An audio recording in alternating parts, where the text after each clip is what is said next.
శ్రీకృష్ణ జన్మాష్టమి సందర్భంగా కృష్ణావతార ఆవిర్భావ విషయాన్ని క్లుప్తంగా తెలుసుకునే ప్రయత్నం చేశాము.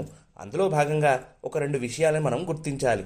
దశమస్కంధం పూర్వభాగంలో 3వ అధ్యాయంలో మొట్టమొదటి 11 శ్లోకములు కూడా స్వామి యొక్క ఆవిర్భావ విషయాన్ని తెలియజేస్తాయి.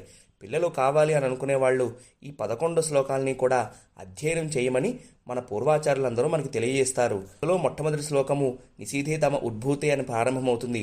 11వ శ్లోకం సవిస్మయోత్ఫుల్ల విలోచనో హరిం అని ఉంటుంది. ఈ 11 శ్లోకాలని కూడా మనస్ఫూర్తిగా అధ్యయనం చేసి పరమాత్మని ఆశ్రయించడంలోనే ఉంది మన మనోరథములన్నీ నెరవేరుతాయా లేదా అన్న విషయము. రెండో విషయం ఏమిటి అంటే తిరుప్పావై ధనుర్మాస వ్రతంలో కూడా ఆండాళమ్మవారు ఈ కృష్ణావతార ఆవిర్భావ విషయాన్ని 25వ పాసురంలో ప్రస్తావిస్తుంది. ఒరిత్తి మగనాయ పిరందు ఓరెరువిల్ ఒరిత్తి మగనాయ ఒళిత్తువలరా అంటుంది. ఒకే రాత్రిలో ఒక చోట పుట్టి ఇంకొక చోటకి చేరినవాడా అని అంటుంది. హరే కృష్ణ. జయ శ్రీమన్నారాయణ.